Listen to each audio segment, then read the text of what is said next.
So, friends, we resume. And for this afternoon's session, we shall have the good fortune to listen to Dr. Roman Yereniuk, who is speaking on the Theotokos in the Ukrainian religious tradition. Roman is associate professor in church history at St. Andrew's College in Winnipeg, which is affiliated with the Ukrainian Orthodox Church of Canada under the Ecumenical Patriarchate. His education has been wide-ranging. He's studied at St. Andrew's College, the University of Manitoba, at McGill University in Montreal, and at the Oriental Institute in Rome, where he undertook doctoral studies. He has written on church history, iconography, and Christian education. I came to know him through our common membership of the Kievan Church's study group. But he's also a member of the Orthodox Theological Society in America and of the Canadian Association for Eastern Christian Studies. His talk will be illustrated by what in my childhood was called the magic lantern. So we look forward now to hearing your talk.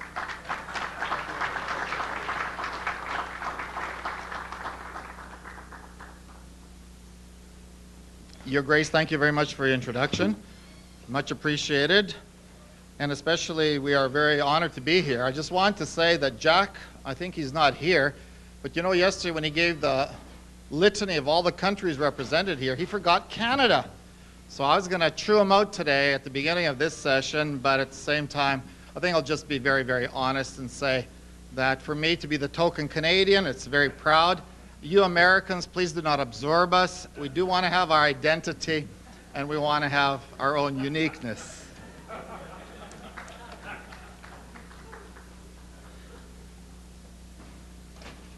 I'm going to illustrate my presentation with about 40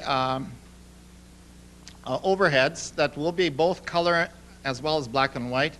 On some of the icons and some of the frescoes, I was not able to get color reproduction, so I'll be doing it black and white as best as I can. And basically, I'm going to talk more about piety and devotions within the Ukrainian Church, especially from somewhat of a historic perspective, as well as at the end I want to sort of give a little bit of a thematic understanding of how Ukrainians come to understand the Theotokos. The teaching of the Eastern Church on the Theotokos, the Mother of God or the birth giver God, has played a most important role in the life of the two traditional Ukrainian churches, the Ukrainian Orthodox and Ukrainian Catholic. During its 1,000 years of Christianity, Ukrainians have adopted the Byzantine patrimony of the theology of the Theotokos, popularized it, and further appropriated within the context of Eastern theology and the Ukrainian cultural ethos. The four traditional Byzantine feasts dedicated to the Theotokos, the Nativity of the Theotokos, the Presentation into the Temple, the Annunciation, and the Dormition, were quickly popularized in the early centuries after the acceptance of Christianity.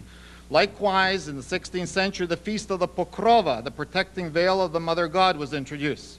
The great popularity of these feasts also aided in the naming of the first significant number of churches and monasteries in Rus, Ukraine. In addition, the Christian female named Maria took root and was very, very much popularized. Great honor has been given to the icons of the Theotokos and her feast days throughout the history of the Ukrainian Church.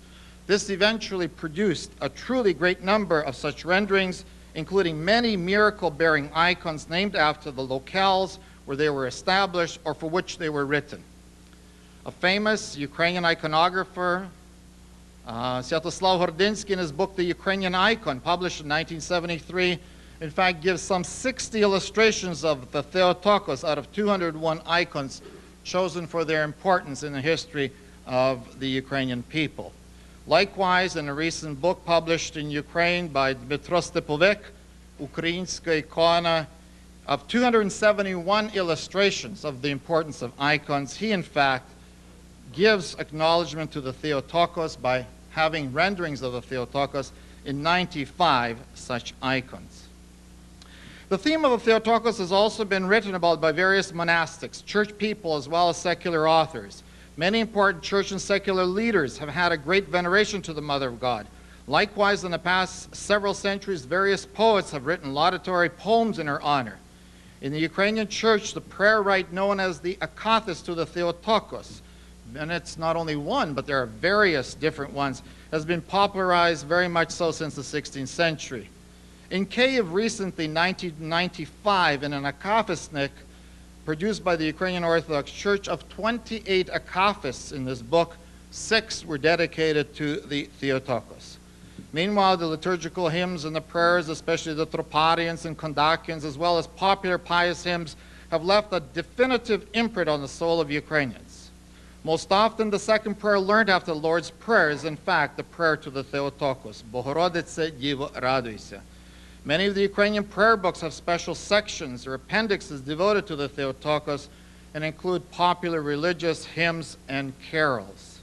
All of this leads to a most popular manifestation of Ukrainian piety and devotions dedicated to the Mother of God. This presentation will attempt firstly to provide a historical context into the development and the veneration of the Theotokos, and secondly, to provide somewhat of an analysis of some of the major Mariological themes in the ethos of Ukrainian spirituality. The first historical period, Kievan Rus. The Kievan Rus period is most important for the cult of the Theotokos. As Christianity was introduced into the realm, so was the teaching on the Theotokos. The Kievan realm was in fact dedicated to the Theotokos, as is evidenced during the reign of Yaroslav the Wise, with Metropolitan Ilarion, in his famous Sermon on Law and Grace, characterized this designation as follows. Yaroslav submitted your people and city to the holy and all-glorious Mother of God, the swift help of Christians, in whose honor he also built a church over the great gate under the title of the Lord's first feast, the Holy Annunciation, so that greeting with which the archangel greeted the Virgin may also be applied for the city. End of quote. Likewise, in the Kievan Rus oath, collaborating public acts were sworn upon the icons of the Theotokos and Christ, and not on the cross. Thus Mary was known as the guarantor of pacts, as well as the avenger of their breaks. Early in the history of Kievan Rus, princes and later St. Oiha, in her travel to Constantinople to be baptized, encountered so-called Patriarch Epiphanius of Constantinople, who was a most important central eyewitness to the Blachern, protectress Mother of God miracle of Constantinople against the Saracens at the beginning of the 10th century. This connection would be a pre-image of the future great popularity of the Pokrova theme throughout Ukraine. With Volodymyr the Great, we have several deeds to show the importance of the Theotokos. First, Volodymyr's new bride, Anne of Byzantium, brings to Kiev the important Hodigitria icon of the Theotokos, which is based on the famous Lukian tradition. This icon would be eventually transferred to the city of Holm and placed in the new church dedicated to the Theotokos in the year 1001. The very first depiction is of this icon. This is a reproduction from the 16th century, but gives you an idea of the icon that Anna of Byzantium brought to the city of Kiev. Volodymyr also dedicated his first major church, the so-called Desyatina Tsarkva, the Church of the Tithes, to the feast of the Dormition of the Theotokos on May 12, 996. This church was a major focal point of the cult of the Mother of God in Kiev. In addition, this edifice was to be an example for all of the Rus nobility in honoring and committing to their new faith with tithing. It is also the Holy Mother of God of the Tithes Church that was assigned by the Kievan Chronicle the miracle victory of Rus over the Cumans, the Polovtsi, in 1172. As recorded in the primary chronicle, due to the prayers to the Theotokos, the Mother of God worked a miracle beyond our hopes. The captives returned to their homes, and the rest of Rus Christians all glorified God and the Holy Mother of God, the swift helper of mankind. Subsequently, throughout the realm, every major city incorporated churches and often cathedrals dedicated to the Theotokos. For example, Yaroslavl Momyslь dedicated a church to the Theotokos in Halych, Danilo Romanovich a church in Holm, and in Lviv, the very famous church of the Dormition of the Theotokos was dedicated to her. Still another prince, Yaroslav the Wise, was also a great benefactor of the church and dedicated much attention to the theme of the Theotokos. Yaroslav was responsible for the major fortifications around the city of Kiev, and here he dedicated the Church of the Annunciation with golden domes over one of the main gates known as the Zoloty Vorota, the Golden Gates. He also rebuilt in 1039 the Church of the Tithes, dedicated to the Dormition. But more importantly, he was responsible for the construction of St. Sophia's Cathedral in Kiev, the titular feast of which was celebrated on the day of the Nativity of the Theotokos. Here, the mosaic dedicated to the Orante Theotokos, hands outstretched in a gesture of prayer in the central apse, popularly in Ukrainian tradition referred to as the Nerushema Stina, the indestructible wall, stands out as one of the most famous depictions of the Mother of God and was often copied for other churches.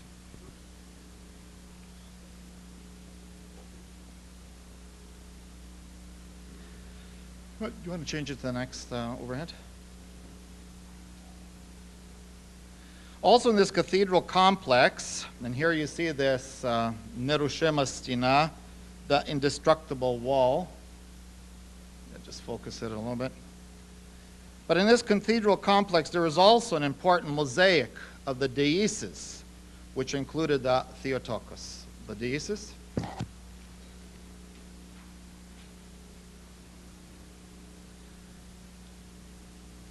And still another important mosaic shows the Annunciation, again giving great veneration to the Theotokos. The next one, please. In the Prothesis apse, there are also frescoes depicting the life of the Mother of God, which were dedicated to her parents. The chapel was dedicated to her parents, Saints Joachim and Anna. These frescoes were based on the apocryphal Proto-Evangelium of James. In Volodymyr Volynski, Yaroslav dedicated still another church of the Theotokos, where were buried his princely uncles, Yaropolk and Ole. The Kievan Rus state also supported the first traditions of monasticism, which often had churches dedicated to the Theotokos. Prince Izyaslav, towards the second half of the 11th century, dedicated one hill to the Kievan monks, who in time constructed a church here to the feast of the Dormition.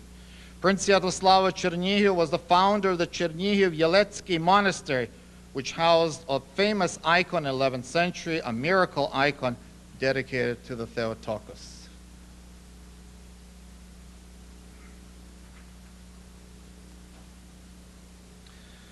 The famous Kievan Monastery of the Caves dedicated the central cathedral to the Dormition, built between the years 1073 and 1078. Famous icons of the Theotokos are also known from the Kievan period. In addition to the already mentioned mosaics of the Orantin, St. Sophia's Cathedral, and some of the other icons that were mentioned, the famous icon of the Mother of God of Vyshhorod, or popularly known as the Mother God of Vladimir. The loving kindness, umilenia type of icon was of Byzantine origin and brought to Kiev in 1134 for Prince Yaropolk, and subsequently placed in the main church in the city of Vyshhorod. 3 decades later, it was pillaged by Prince Andrei Bogolyubsky and brought north to Vladimir. It is probably the most prominent and most loved icon of the Theotokos by all Eastern Slavs, including Ukrainians. It was often copied as a model or prototype for icon writing in Ukraine. It is interesting that this icon, often in Ukrainian calendars and icon reproductions, is referred to as the Mother of God of Vyshhorod, giving the city for which it was initially written, but it's of course more popular, we know it, because of its connection to the city of Vladimir. Still another icon of the spirit is that of the Pechersk Dormition, Mother of God. Again, it was brought from Byzantium at the time of Saints Antony and Theodosius and was placed in the central icon of the Lavra's church. Another icon related to the Kievan Lavra of the caves is that of the Pecherska or Svinska Mother of God, showing 2 major founders of Kievan monasticism, Saints Antony and Theodosius, on each side of an enthroned Mother of God. Also, another icon, the Great Panahia, originally written for Prince Vladimir Monomach and later donated to the church in Rostov, shows the Mother of God in the Orante position with Christ Emmanuel centered on her, sort of a copy of the icon of the Mother of God of the sign. These last are thought of as being the icon writing works of the monk Alipi of the Kievan Monastery of the Caves, the first indigenous known icon writer in Rus. We have here from a 17th century pathetic, a reproduction of Alimpi at his task of icon writing.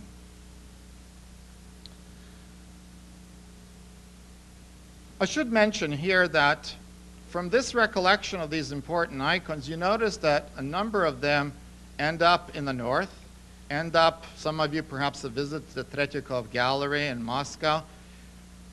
Many of the Ukrainian historians and many of the Ukrainian people who have studied the art and have studied iconography want to sort of reclaim these icons as part and parcel of the patrimony of Kievan Rus and part and parcel of the patrimony of the Ukrainian people. So I followed this tradition and presented to you in this way. I think sometimes a patrimony could be shared between various people, but I think it's also important to realize the patrimony, where the origins of this patrimony exist. Other miracle icons of this period are the Perehoshcha, icon of the Mother of God mentioned in the tale of Ihor's Lay, the Dominikanska, which was an 11th century icon and later in the 13th century donated to the Dominican church in the city of Lviv. I've not been able to find out whether it still exists after the Soviet period. Maybe somebody in the audience has been to Lviv and has had a chance to see this icon. And the very famous Ihorev's Mother of God.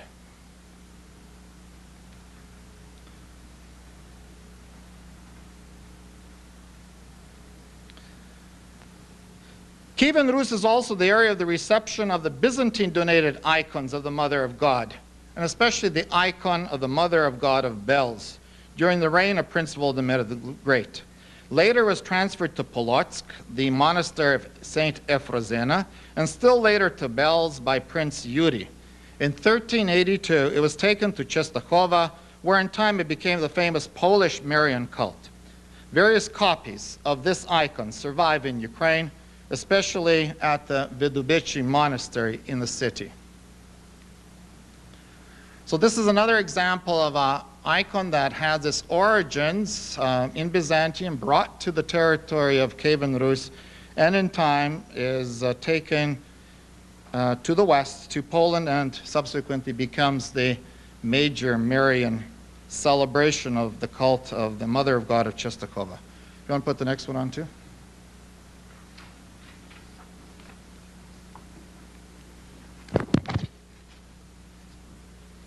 This is a copy, a variation on the original. In the literature of this period, the Theotokos was popularized much so in apocryphal works such as Kniha Rождества Діви Марії, the Book of the Nativity of the Virgin Mary, Ходження Богородиці по муках, the Mother of God's Journey through Agony, and Сон Богородиці, the Dream of the Mother of God. So it is interesting, in the early centuries of the acceptance of Christianity, it was apocryphal literature that made its popularity, and especially its translation into Slavic idiom, to be popularized, and to so doing popularize the Theotokos. Thus the Kievan period established a great foundation for the veneration of the Theotokos. It should be mentioned that Christianity was challenged by the concept of dvoyevidia, double faiths, for some time, pre-Christian and Christian, and some of this survives into the 14th and 15th century, especially in the countryside, and this influenced the veneration of the Theotokos. There is some reference to the divinities of Rod and Rozhannici, the protectors of the family and of birthing, that preceded the new religion. The most common name for the Theotokos was Bohorodice, which emphasized her role as the birth giver.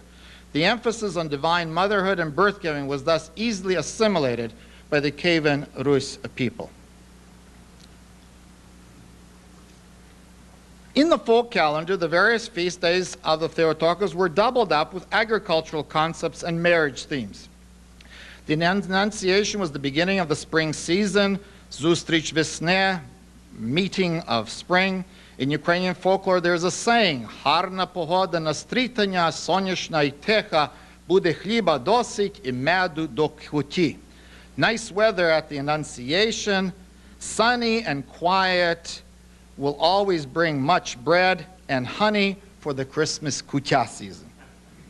The Dormition feast, known as Pascha Prechesta, and the Nativity feast, Druga Prechesta, were in the fall season. Again, according to folklore, Pascha Prechesta žetu zasivaya, Druga pomagaya. Basically, in translation, the first feast of the Theotokos plants the important fall crops, and the second assists in the labors. The former feast is also known for the beginning of the matchmaking, hopefully marriage, of adult children in the life cycle tradition. Starosta, the matchmakers, made their way between these two feast days. The entrance of the Theotokos in the temple, Vedanya, heralds the winter season. And there's a famous saying, Na Vedanya zima voditsa. On the presentation of the Theotokos, winter is introduced. The Pokrova feast usually was the time that ushered in fall marriages before the Christmas Lenten period. Often young girls beseech the Theotokos, Свята Покровенько, змени вінок дівочий на хустку. Holy Protectress, change my girl's headpiece to a beautiful kerchief. The next period, the Halych, Lviv, and the Polish-Lithuanian period. After the fall of Kiev in 1240, the veneration of the Theotokos moved west to the Halych, Lviv state, which later was absorbed by Lithuania and then Poland. During this period, again, churches dedicated to the Mother of God were built and popularized, especially the great tradition of wooden churches. Likewise, icon writing continued to be established with richly decorated icons and wall frescoes. The Galician school of icons made its presence here, often modeled on the older Kievan style, yet much more monumental in scope. Some of these iconographers here also worked in neighboring countries to the west of this Halych, Lviv state. The most important icons of the Theotokos from this period include the Dormition of the Theotokos from Zhichoten, the Lutsk Mother of God, a Hodegitria type of icon of the Mother of God, The Nativity of the Theotokos of Vanyivka, the next one.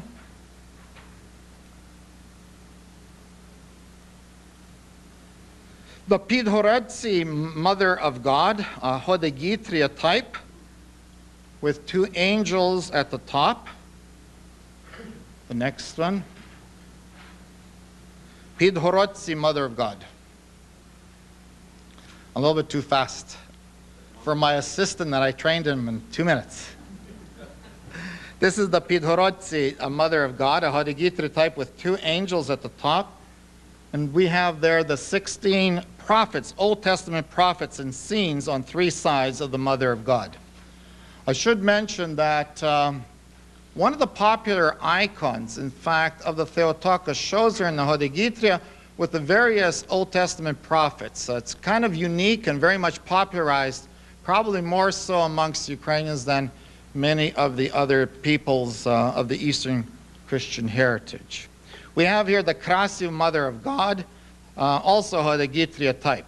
But it is interesting here that many scholars believe that this is interesting Ukrainian ornamental work with the embroidery on the robe of Christ, and also the beginnings of giving the Theotokos a little bit of a Slavic feature, especially on the face, a much more rounded face that shows a little bit of that national cultural influence that comes from Ukrainians.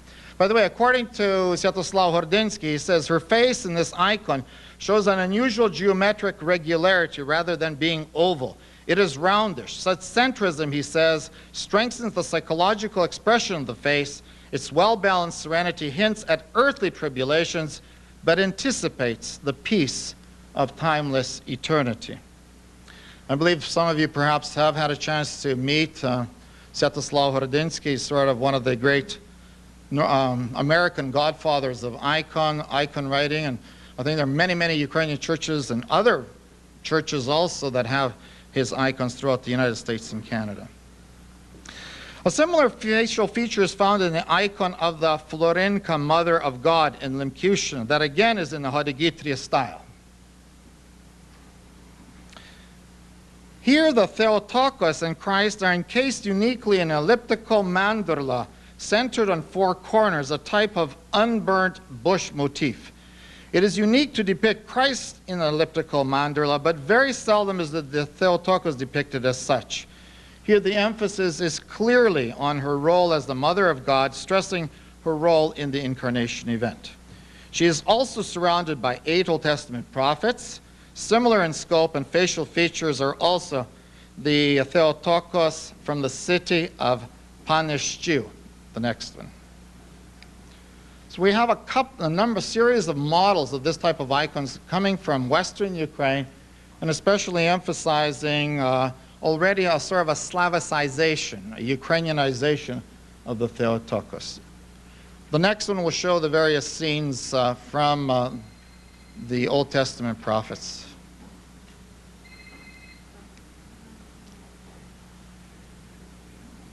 So this is the same icon. The previous one had just the center, and now we see it with the various Old Testament figures. This period witnessed a tremendous development of wooden iconostases, where the prominent location for the Mother of God was to the left of the royal doors. This allowed for further depictions of prominent icons of the Mother of God with Christ Emmanuel, both the Hodegitria and the Umilenia types.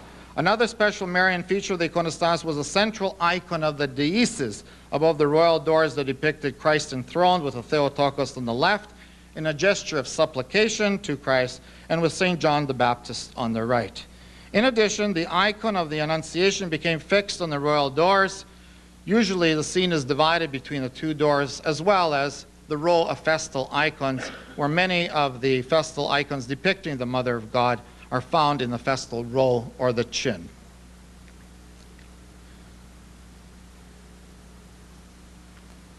The 16th and to the 18th centuries. The foundation of the Cossack and later Hetman state and the post-Brest developments further intensified the veneration of the Theotokos.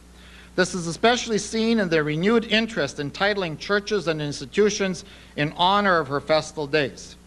For example, Sister Sophia Senik in her volume Women's Monasteries in Ukraine and Belarus to the period of suppressions, the end of the 18th centuries, identifies some 130 women's monasteries and provides the name of 92 such institutions. Of these 92 monasteries, 29, a little over a third, are dedicated to the Mother of God, the most popular being after the feast of the Dormition, the Uspenia. And it is interesting that it is from the 16th to 18th century that of these 29, 27 of these women's monasteries are established. The freedom-loving and the free-spirited Cossacks sought in the Theotokos a high human figure that could be related to through the themes of defense and persecution, piety and self-lowering of oneself.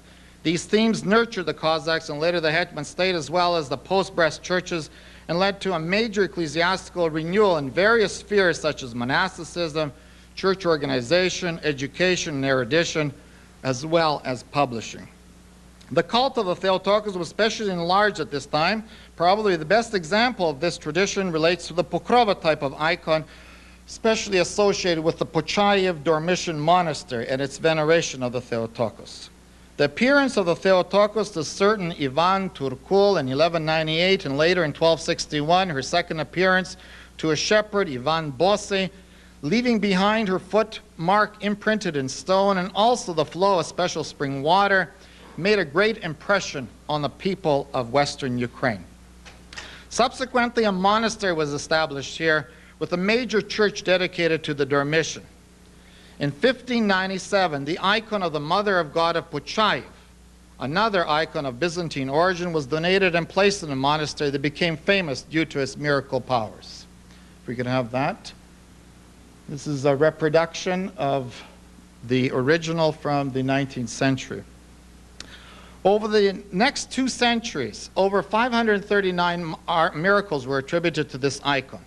After the monastery passed from the Orthodox to the Greek Catholics, a special episcopal commission researched these miracles, and in time a papal decree by Pope Clement XIV in 1773 pronounced it a miracle icon and granted permission for the icon to be crowned. This icon and its monastery became a most important Ukrainian Marian site for pilgrimages and visitations, especially during the feast days dedicated to the Theotokos, as well as other holy days and Lenten periods. The Pochayev icon depicts the Theotokos in the loving kindness umilenia style, with a radiating and glowing aureole frame, what we call in Ukrainian syayeva, surrounding the two figures. This is a depiction of an icon that people from Volyn brought to Winnipeg, to Canada, and subsequently was used as part of a catalog, and I was able to make it into an overhead. In Pochayev, this icon is hung in front of the iconostas, where it is lowered and raised during the liturgical day and on special holidays in order to allow for the pious veneration of the faithful and the pilgrims. Still another facet of the veneration of this monastery and its miracle icons is the tradition associated with the miracle of 1675. Pochayev in that year was threatened by a major attack of the Turks and the Tartars. After fervent prayers of the monks and the townspeople gathered in the monastery, the apparition of the Theotokos saved the community from most probable destruction. Here we have a depiction, a lithograph from the 1700s, showing the defense of the monastery and how the protecting veil of the Mother of God protects the monastic community and the lay community of that city. In this appearance, the Theotokos is seen with uplifted hands in prayerful supplication with a protecting veil or pokrova above her. This miracle veil or amalmophorion repelled the military attacks of the invaders and saved both the monastery and the community. This theme of the Theotokos as the protectress or pokrova has become popularized throughout Ukraine, especially among the Cossacks and in the Hetmanate, but as well as in Western Ukraine. Many icons were subsequently written on this theme of the pokrova, showing her protecting both the church leadership, could we have the next one, both the bishops, archimandrites, igumens, as well as secular leaders. And often we have here collaborated hetmans, starshine, etc. of the so-called Cossack nobility. Sometimes the protecting veil in the 18th century becomes more of a cloak of the Theotokos, covering the major figures under the influence, of course, of the Baroque artistic style that penetrates into Ukraine. So here we see a cloak protecting both, on the one hand, secular leaders, Bogdan Khmelnytsky, and the other side we have Metropolitan Balaban. Other important icons of this period were also popularized and spread throughout right bank and left bank Ukraine, on both sides of Ukraine as such. In a major attempt to categorize the miracle icons of the Theotokos, Hrigor Luzhnitsky, in an article, Slovnik Чудотворних Богородичних икон України, a dictionary of miracle icons of the Theotokos in Ukraine, published in 1984, mentions some 195 different Marian icons that are classified as miracle icons. From this period, he mentions some 116. So this Cossack Hetman period produces a tremendous number of icons, miracle icons. So approximately 60% of those 195 that Luzhnitsky mentions in his volume are found from this period. This was truly the period of the flowering of the miracle icons of the Theotokos, having often a local, provincial, or sometimes even a national significance. I should mention here that in many of the texts, and we don't have a definitive history of the miracle icons, but many scholars believe that the number that Luzhnitsky quotes, 195, is probably closer to 250, perhaps maybe even as high as 275. Many of the icons of the Theotokos were the donations of major donors, especially Cossack, Hetmans, Voyevodas, and brotherhoods. Here especially is the great benefactor's work of Hetman Ivan Mazapa in the Hetmanate. Meanwhile, in the right bank, under Poland, some 30 such icons were researched, approved, and later crowned by the papacy as miracle icons.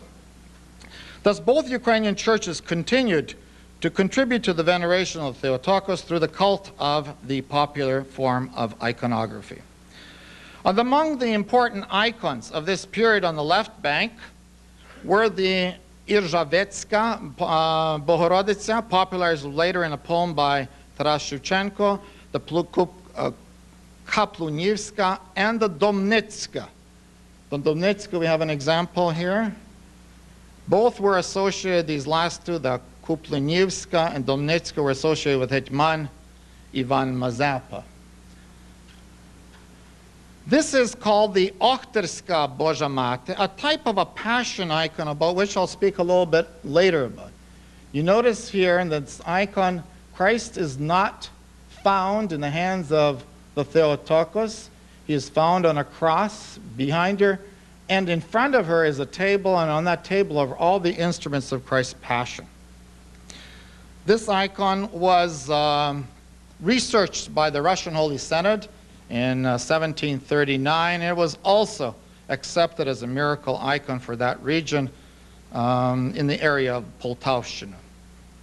In the right bank, popular icons were the Zharvanetska Bohoroditsa. Many pilgrimages were held here to from the Ascension to the Pokrova, and she was also very much written by the Ukrainian poet Vasil Shturat. We have the Terebovlska Bohoroditsa, which was transferred from the city of Terebovlya to Lviv in 1704. Another example of Hodigitria type of icon of the Mother of God. The Ternopilska, the protectress of the city of Ternopil, which was proclaimed a miracle icon in 1730. The Hoshivska Bohoroditsa, proclaimed a miracle icon in 1737 from the city of Hoshiv. The Sambirska, proclaimed a miracle icon in 1727 and crowned quite recently, 1928, by Pope Pius XI. We could put the Sambirska Bohoroditsa. And also I've added to this the Mariupovchanska Bohoroditsa, a miracle icon from Transcarpathia. It's been a miracle icon since 1715. And this is one of those miracle icons that had tears, and in fact, on 4 different occasions, 1696, 1715, and more recently, 1905 and 1917, various studies were made to ascertain the tears of this icon. I know this icon is very popular amongst the Ukrainian Rusine, and we have a number of people here representing the two churches, the Ruthenian Catholic as well as the Carpatho-Russian. So this is an icon that's very popular within their tradition likewise. Thus the miracle icons and the veneration of the Theotokos united both the Orthodox and Greek Catholics throughout the Ukrainian ethnographic territory. Likewise, theological literature, especially of the Kievan College Academy of this period, dedicated various works to popularize the tradition. Metropolitan Dmitro Tuptalenko dedicated a poem to the miracle icon of the Yeletsky Monastery of Chernihiv. Archbishop Ivan Maximovich of Chernihiv wrote a 600-page study of Bohoroditsa Divo. The Kievan Academy professor and later rector Yosef Halyatowski wrote a treatise about the miracles of the Theotokos amongst Ukrainians. The Kievan Ihumen Antin Radvilivsky wrote a major sermon dedicated to the Theotokos. And in Chernihiv, Archimandrite Kirillo Tranquilion Starovetsky in verse glorified the Theotokos in his work entitled Perlo Mnohorishnoye.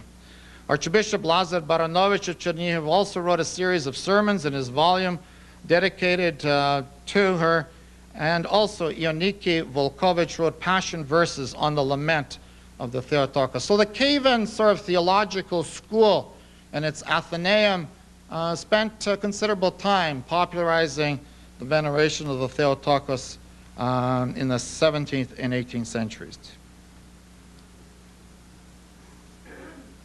Also dramas at the end of the 17th century written in her honor, especially dedicated to the feast of the Dormition and Annunciation.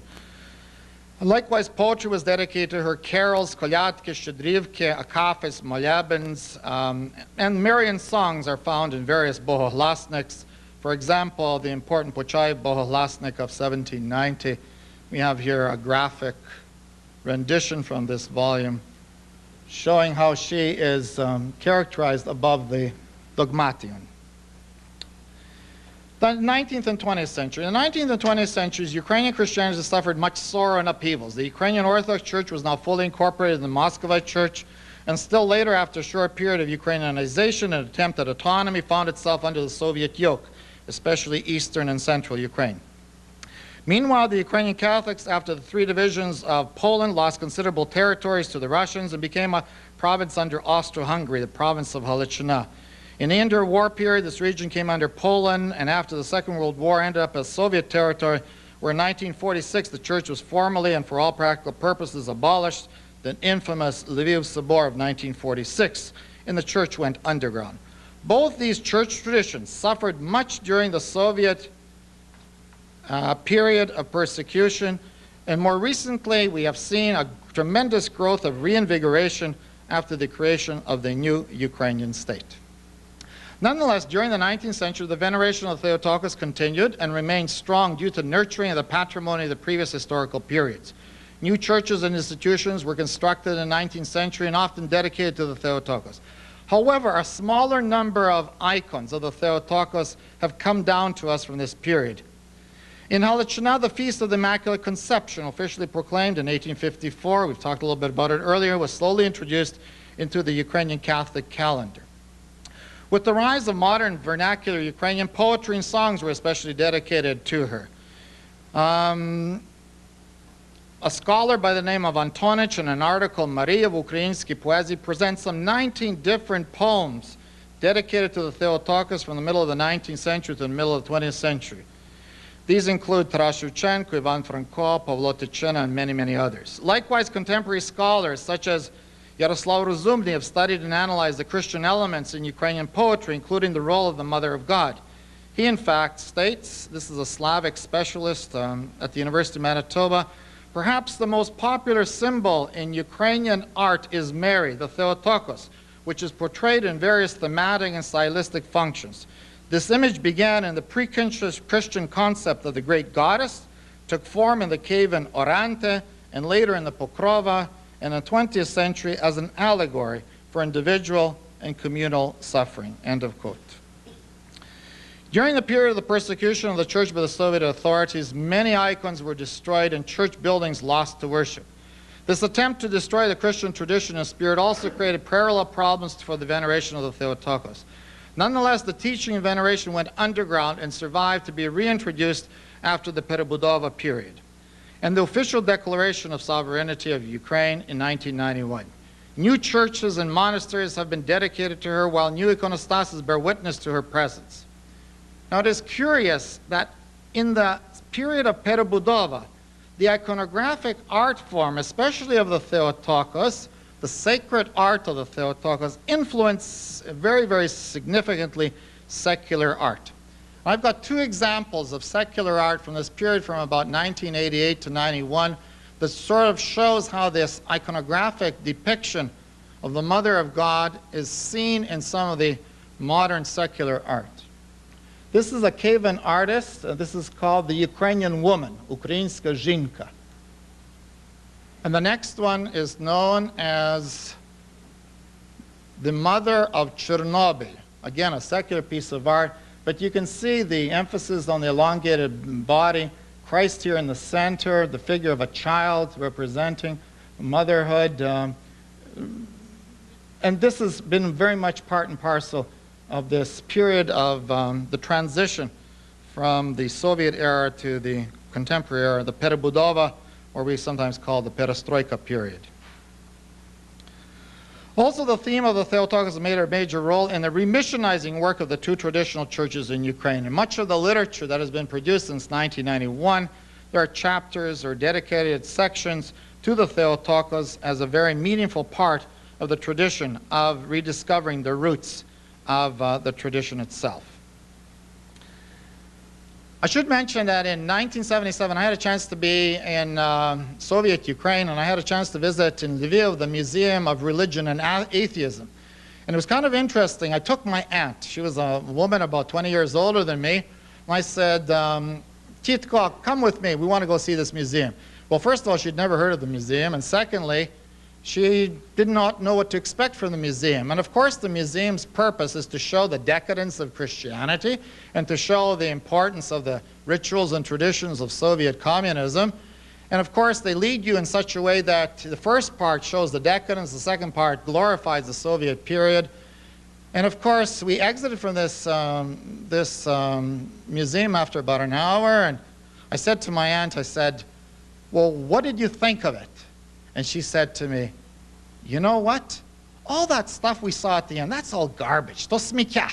But what is interesting, I remember that the Soviet authorities came to our little town in Halichina and took all our icons. But I saw again the icon of the Mother of God. For her, this was the real meaning of the Museum of Religion and Atheism.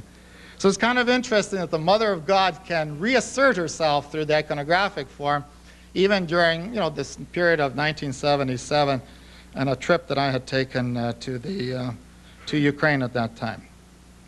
A couple of words about the diaspora. The Ukrainian, by the way, I should also mention the rediscovery of the Theotokos in Ukraine runs parallel with the recovery of Eastern Christian tradition amongst Ukrainians.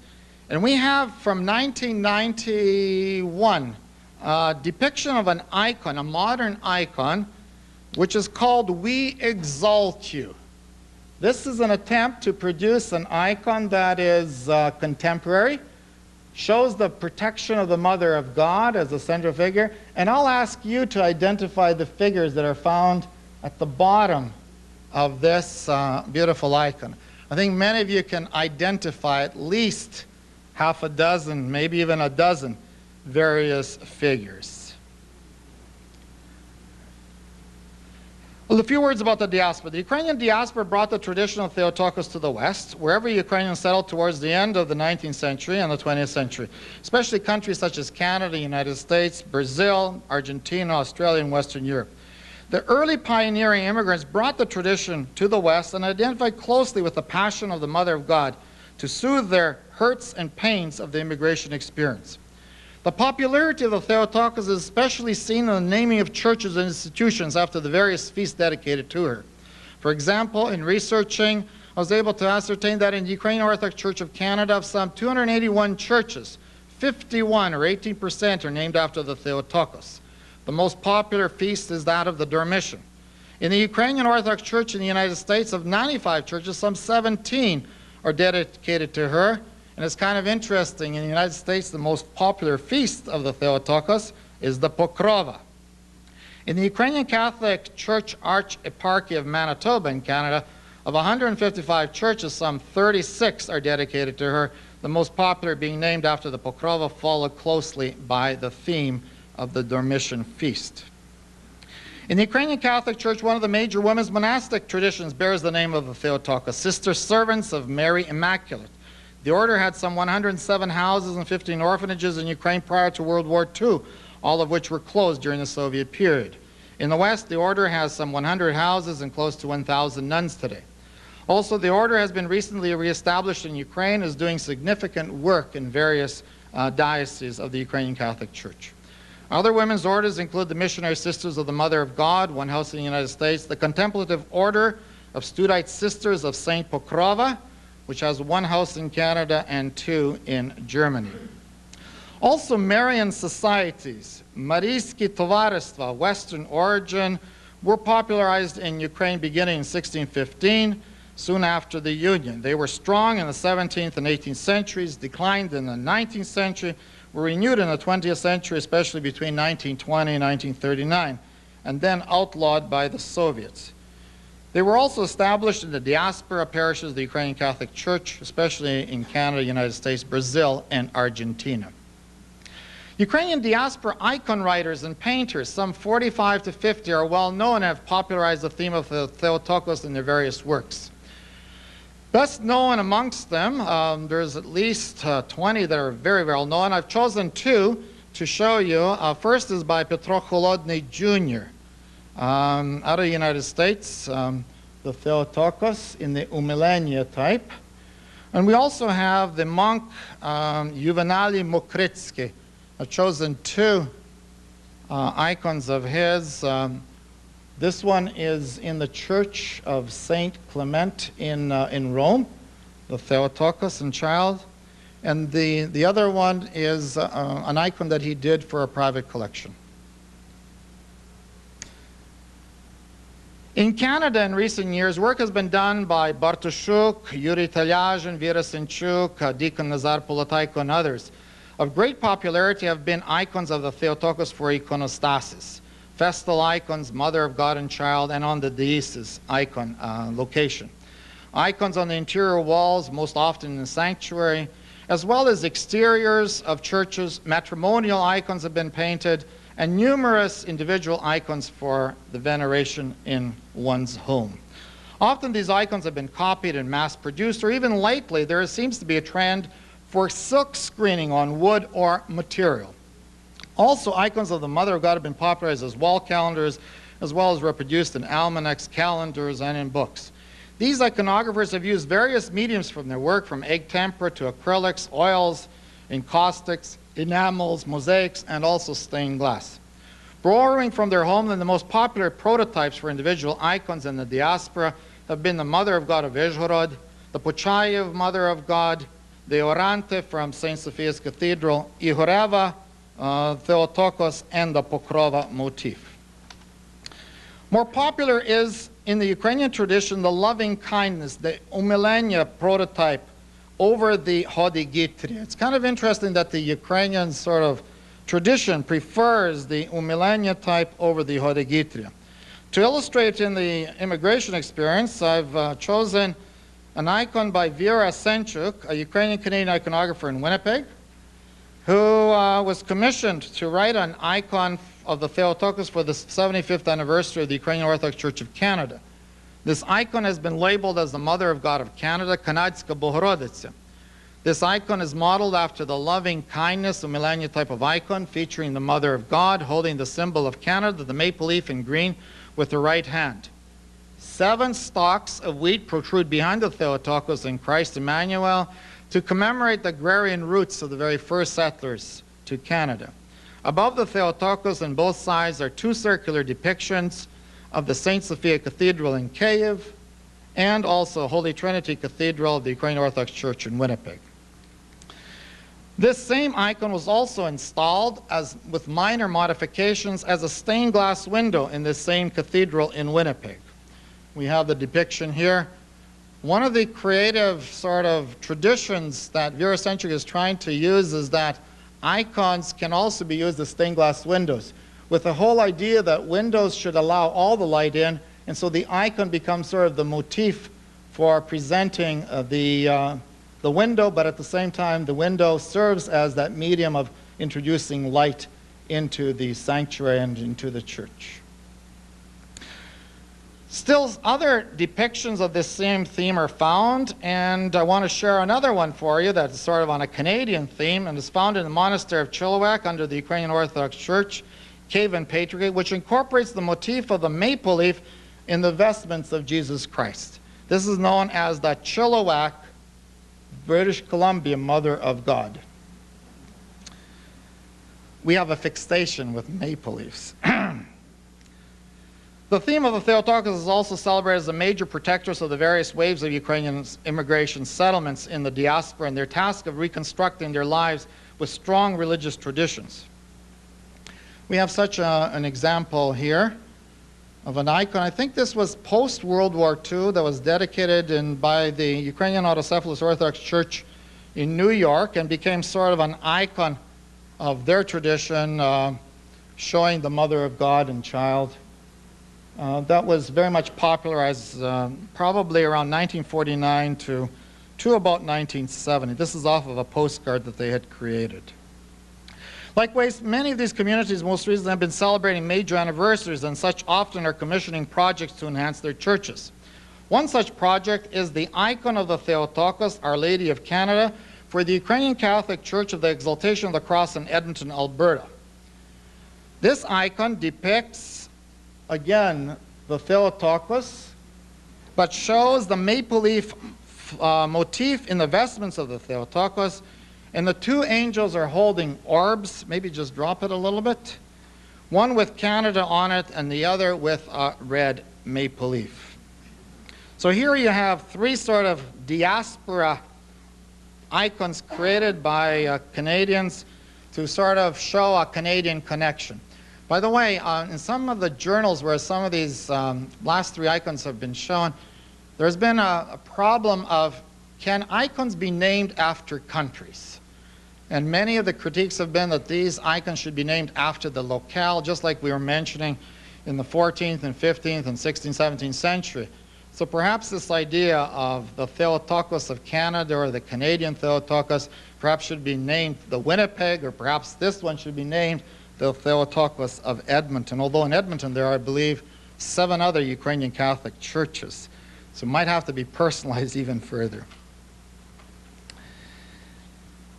The millennium of Ukrainian Christianity also raised very profoundly the issue of the renewal of Ukrainian religiosity, and especially the religiosity as it pertained to the Theotokos. Likewise, in Canada, the celebration of the Ukrainian-Canadian Centennial in 1991 promoted this, but to a lesser extent. Veneration is also given to the Theotokos by various Ukrainian women's associations, Sestretsi, which often have great dedication to her and even sometimes accept her name, usually the Pokrova, as their patron. In the Ukrainian Catholic Church, the month of May is dedicated to the Mother of God through the celebration of the Mayivke, which includes Molabins and Akafis and other special prayer services.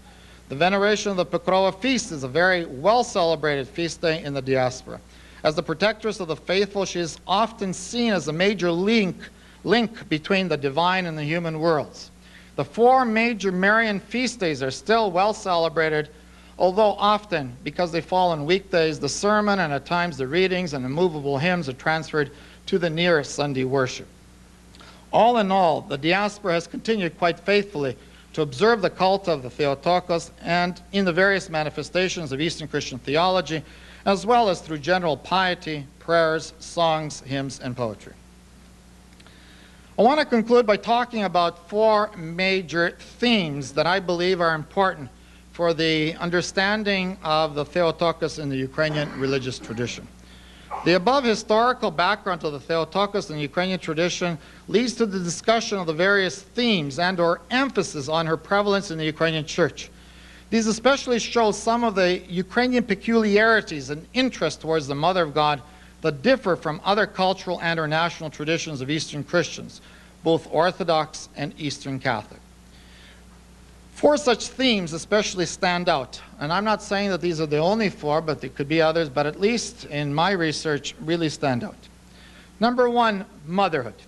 The concept of the Theotokos is rooted in a minor sense amongst Ukrainians in a deeply theological discourses of Byzantine theology, including that of the decisions of the Third Ecumenical Council's triumph over the teachings of Christotokos, where the term Theotokos was officially canonized.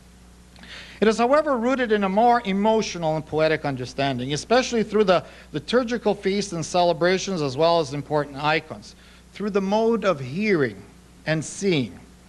The most popular term for her in Ukrainian was the literal translation, Bohoroditsa, the birth giver of God.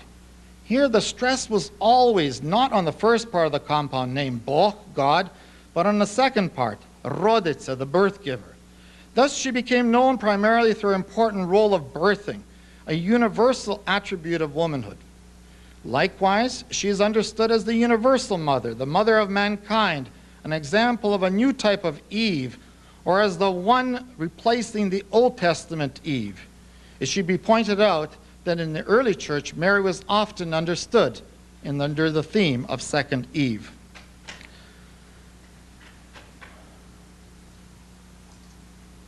A number of scholars, such as Metropolitan Ilarion Ohienko and George Fedotov, like to see the figure of the Theotokos as the succeeding and new image of the goddess of birth, the so-called Rozhannici in the cult of the Rod, the family.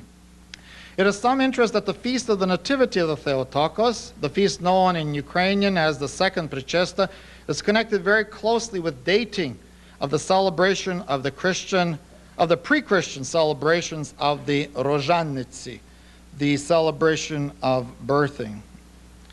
Thus, the Theotokos provides continuity with the birth concept in pre-Christian Ukrainian mythology, becomes the new and perfect example of the embodiment of the supreme act of all women, bringing life into the world, and in so doing, giving life to the one who is life personified. The birth giver concept is likewise a very intimate and emotional act and was well understood within an agrarian peasant rural society. Ukraine was often known as the breadbasket of Europe. Thus, the image of the Theotokos developed through the centuries as a caring, loving, nurturing, and compassionate Holy Mother. This concept from time to time is popularized in the icon of the Mother of God, the Nurturer. Here we have an example, sometimes referred to as the icon of materinstvo, motherhood. This icon shows Christ being nurtured by the breast of the Theotokos, one of the great symbols of womanhood.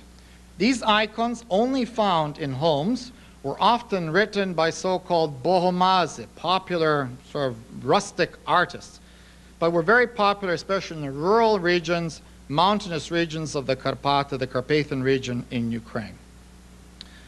Another interesting feature is that the Ukrainian tradition prefers more than other national traditions the icon of the Mother of God, umilenia, of loving kindness or tenderness.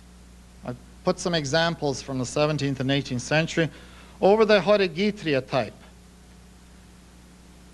Here we have the Zhirovitska Bohoroditsa. Some of you have been to Rome. There's a Ukrainian Catholic home pension, and that pension has a chapel dedicated. In fact, in the apse is found this Zhirovitska icon of the Mother of God. And also we have an icon here of showing this umilenia, loving kindness, from the town of Dorosenya. The Mother, in fact, of God is in fact holding and embracing her Son in a very maternal manner, cheek to cheek, while Christ has the right hand clutching the neck of his mother. This is a genuine, perfect embrace of maternal and childhood love. These types of icons abound in Ukraine, not so much in church interiors, especially on ikonostasis, but in the home church, the icon corner, as well as in wedding icons. The traditional Vyzhhorod Mother of God, Vladimir's Mother of God, is the supreme image of this concept and was popularized as a prototype often throughout Ukraine, as well as in the diaspora. Lastly, although the concept of the Mother of God as second Eve or new Eve is not developed very much theologically in the Ukrainian church, nonetheless the theme was popularized in the 19th and 20th century Ukrainian secular poetry. Therefore, the high regard for the Theotokos through the popular liturgical acclamation is more honorable than the cherubim, more glorious beyond compare than the seraphim, was and is sung with great fervor and pathos in the Ukrainian church. Yet the Theotokos remains best known as the mother par excellence that all humans can relate to in a meaningful and significant way. The second theme, the Holy Mother of Suffering and Passions. The Ukrainian church holds very dearly the image of the Holy Mother of Suffering and Passions. The Bohoroditsa was fully a woman and had all the emotional and moral attributes of one. She endured the pain and the suffering of her son at his trial and crucifixion and bore it in humble acceptance of the will of God. The same image of obediently following the will of God she accepted also earlier at the Annunciation. Her depiction on icons of the crucifixion and at the descent of Christ off of the cross is likewise one of loving obedience to the will of God, and yet also portrays the inexhaustible motherly love of her son. The Passion hymn in the Ukrainian church, Skorbnaya Mata, the Suffering Mother, has been tremendously popularized amongst Ukrainians, as well as religious poems have been dedicated to the Passion theme. Pavlo Tychina wrote a major work called Skorbnaya Mata. The sorrows and the passions of the Theotokos likewise have been identified with the history of the Ukrainian people that have undergone much persecution, attacks, and catastrophes, as well as bloodshed. In fact, Ukrainian history has been more negative pages than positive ones. Thus, the sorrows and pains of the Theotokos are raised as a type of consolation for the persecuted Ukrainian people, while at the same time expressing hope for healing and a belief in a better future. Often Ukrainians beseech the Mother of God to aid them during the numerous political and civil calamities. This was very much in vogue in the Zaporozhian Sich, which itself was dedicated to her as their patron saint. The theme is often portrayed in the Passion icons of the Theotokos, Strasni Ikone Bohoroditsi, which show the instruments of the Passion of Christ held by two archangels on both sides of the Mother of God. This is a type of icon that is often found in the West as the Mother of Perpetual Help that we have here reproduced from one of the Ukrainian churches. Sometimes in icons where the Theotokos is alone, she's depicted holding the cross, the symbol of both Christ's passion as well as his victory. These icons found great popularity also in the diaspora. In 1739, there appeared another prototype that I showed you earlier, the Mother of God of Ochtyrka, in the Hetmanate in eastern Ukraine, portraying the humbled Mother of God alone with the crucifixion scene on her left. She's also standing before a table with all the instruments of Christ's Passion.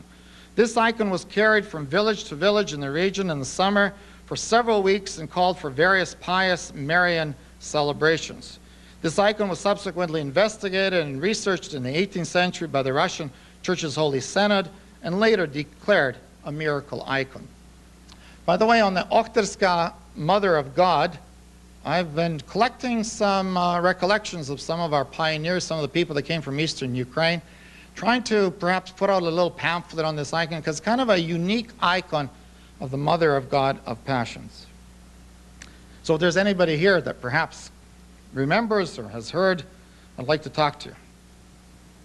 The popular Horigitria, Mother of God, also contributed to the suffering or passion image of the Theotokos. In these icons, she is seen with a hand gesturing, presenting her son to the people, or sometimes theologically interpreted as presenting the people to Christ Emmanuel, who responds with his benediction. Here, the Theotokos often is depicted as a very merciful woman with a most pensive and grave expression and quiet, saddened face. She's praying for the fallen world while at the same time expressing saddened tenderness and contemplation, knowing already the Savior's future, which includes the passion on the cross. She is already the mother of suffering and passion, while Jesus Christ is still the Emmanuel infant, born of her and the Holy Spirit. It is curious to note that the Theotokos has come down through history as the model par excellence of Christian canonicism, the self-lowering of oneself, and that in fact the first saints of Kievan Rus were in fact the Strastoterpsi, Saints Boris and Hlib, who were also fervent examples of canonicism.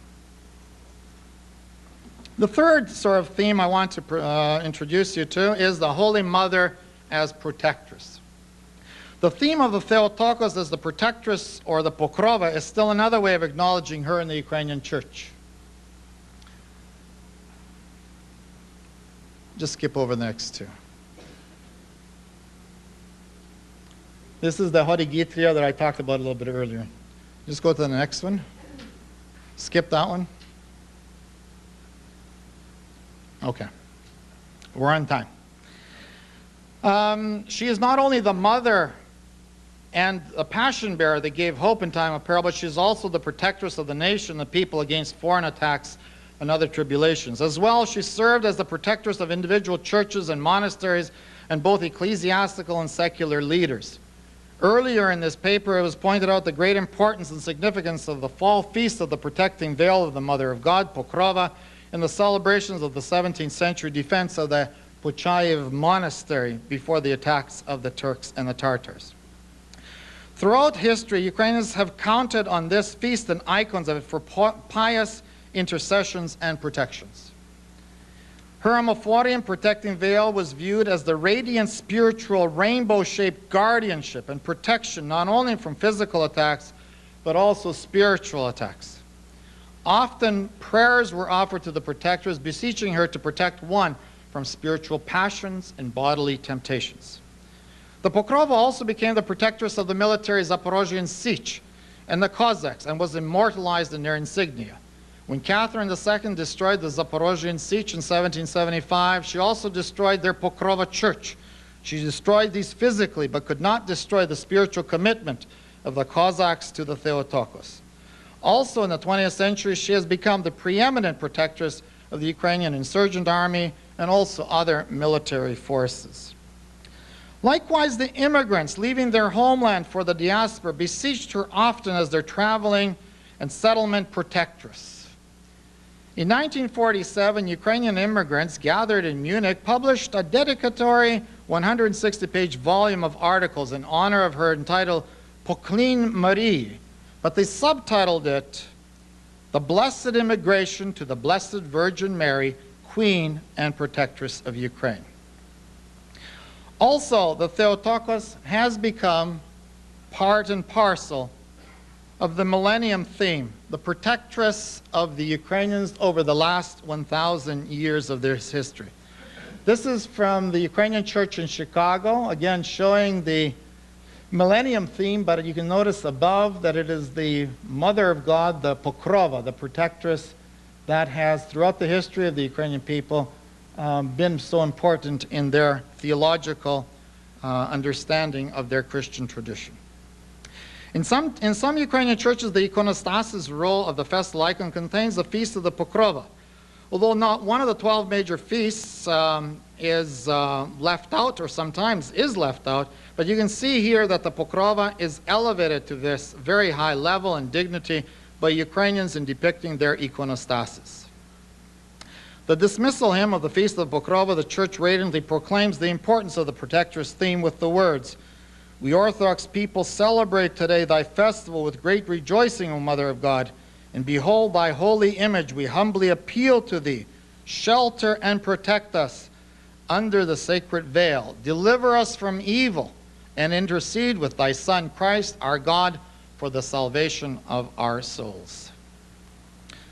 The fourth and last theme that I want to explore is the Holy Mother of Beauty. The Theotokos is always presented as a young woman, full of piety, obedience, and beauty.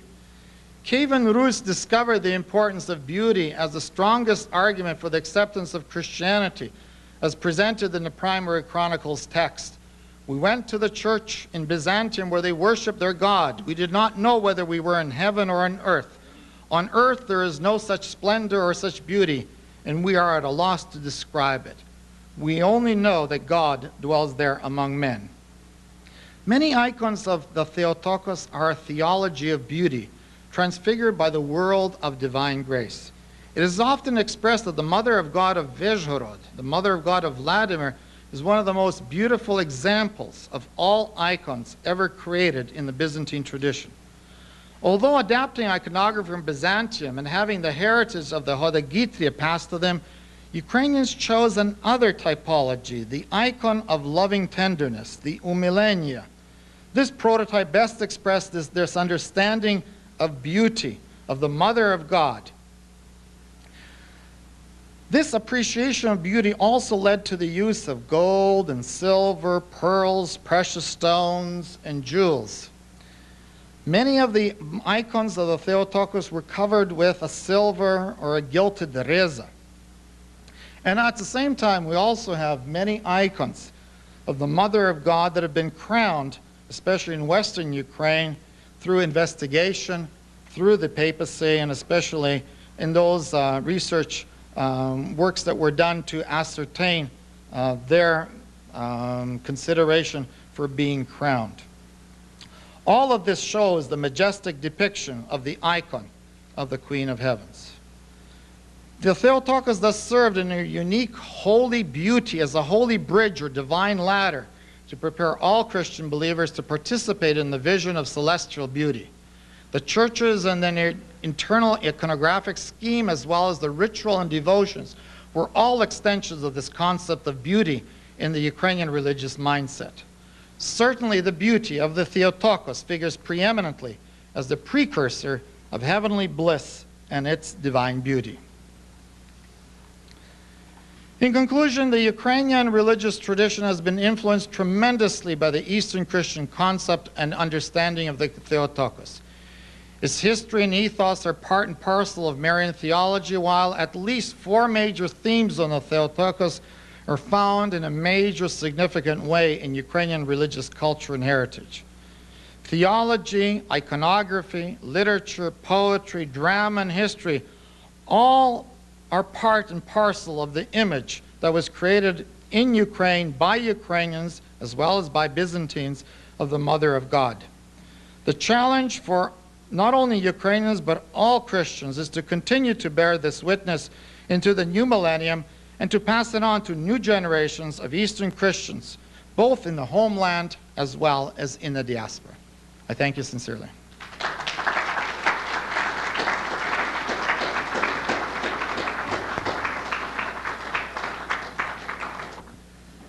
Thank you, Dr. Roman Yereniuk, for that finely illustrated talk.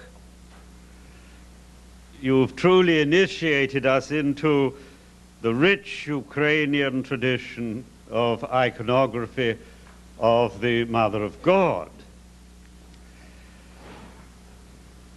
Watching your slides and your illustrations on the screen, I couldn't help recalling lectures I attended as an undergraduate in Oxford on Greek sculpture, given by Sir John Beazley, a very eminent scholar. But things didn't always go as smoothly as they went this afternoon. He would be carried away, and without looking over his shoulder to see whether the right slide had come on, he would hold forth to us extempore, without notes. For example, onto the screen would come what was clearly a fragment of the sculpture of somebody's big toe, and he would speak for some time. Note, ladies and gentlemen, the subtle facial expression. Note the exquisite drapery. And then he would look back, and there would be an awful pause. Perkins, he would call out to the man at the back who was doing the slides, "That's not the right slide." And a voice would come out from the darkness, "Sir, that was the next one in the box." And then he would lose his thread, and he would gaze into space, as he thought, quite silently. But in fact, for often 1 or 2 minutes on end, what he would be doing would be to emit a high-pitched squeal. Ah! However, despite my secret hopes, nothing like this happened this afternoon.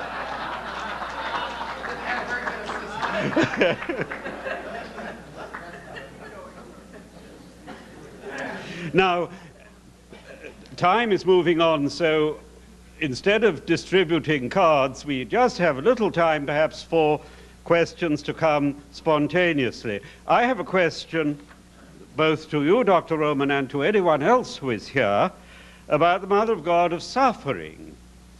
In our Orthodox Church in Oxford, we have an icon given to us some 40 years ago by Patriarch Alexei I of Russia, and it is probably 18th century. It shows the Mother of God alone, with her heart pierced with 7 swords.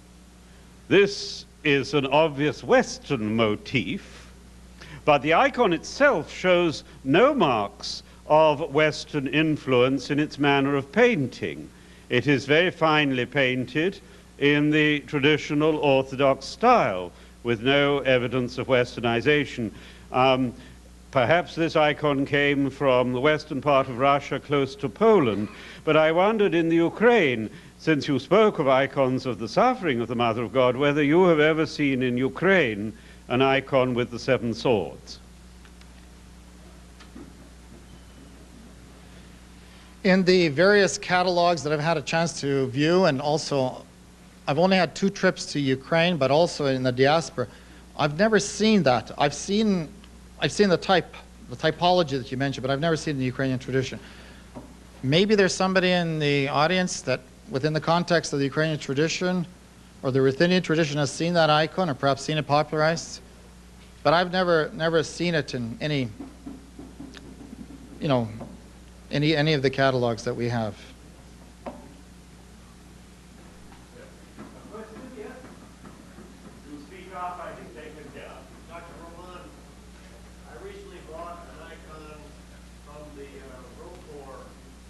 Monastery out in Texas. It's called the Mother of Theotokos or something like this. It's got roses all the way around the image of the Virgin Mary. And do you have any knowledge as to what that might mean? I wrote them and they never answered me back. Yeah, some of the icons that we have here, various copies have been made, and there are a number that have been popularly used with floral decorations. Again, this would fit that theme of beauty that I talked about at the very end. But it's not a, it's not a popular way of expressing it. But mostly in Western Ukraine, they would be found. The town or the village that you're talking about, I'd have to get a little bit of data from you, exactly how it's pronounced, because there are, in this one collection, 195 miracle icons in Ukraine, and many scholars believe there's 250, so it could be within that collection and didn't figure into the series that I've got. But I'd like to talk to you maybe afterwards and see whether I can find some research for you. Yeah, please. Yes, my question is about the picture of Jesus. Notice that Jesus is depicted in a child body, but with adult features. At least in, I would say, 75% of the icons. That Probably even closer to 90, 95%.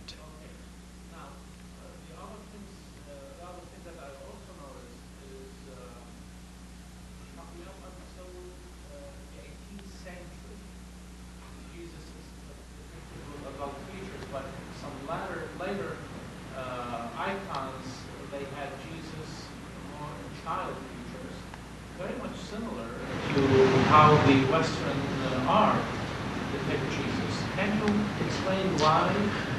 I've done a little bit of studies on icons, and it seems that the Ukrainian mindset sort of, on the one hand, likes to prefer icons that are very Byzantine looking, austere, showing Christ as practically an adult. And so that has been very much popularized. But within the Ukrainian context, we've also had our bohomazda, these very fervent Ukrainian artists. We can't call them icon writers, that often were influenced by the West. And in trying to do some of the icon writing, they've tried to show a much more compassionate Theotokos, Christ being more of an infant child, that sort of thing. I've got to tell you this one story. In Portage La Prairie, about an hour's drive from Winnipeg, there was an iconographer that was one of these bohomazda.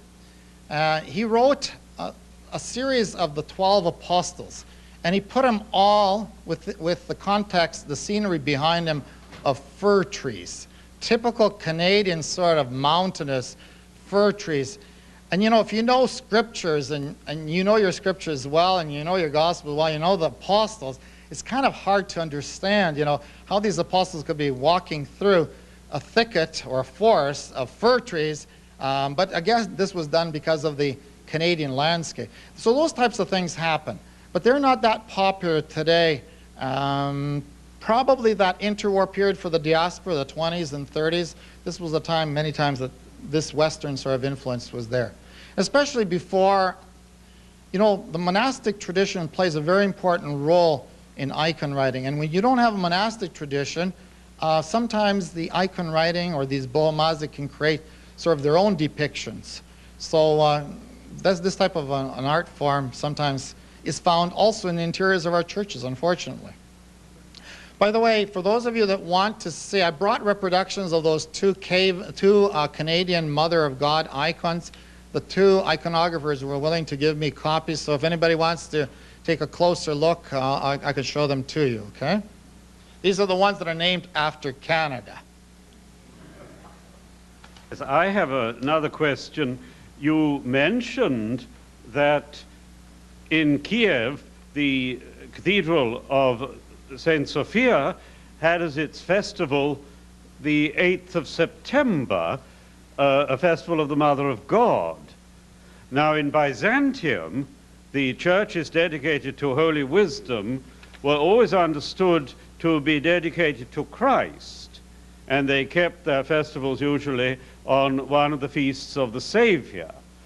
I wonder how and why the Ukrainian tradition began to associate Holy Wisdom more with the figure of the Mother of God. Well, can we refer to this as one of those mysteries?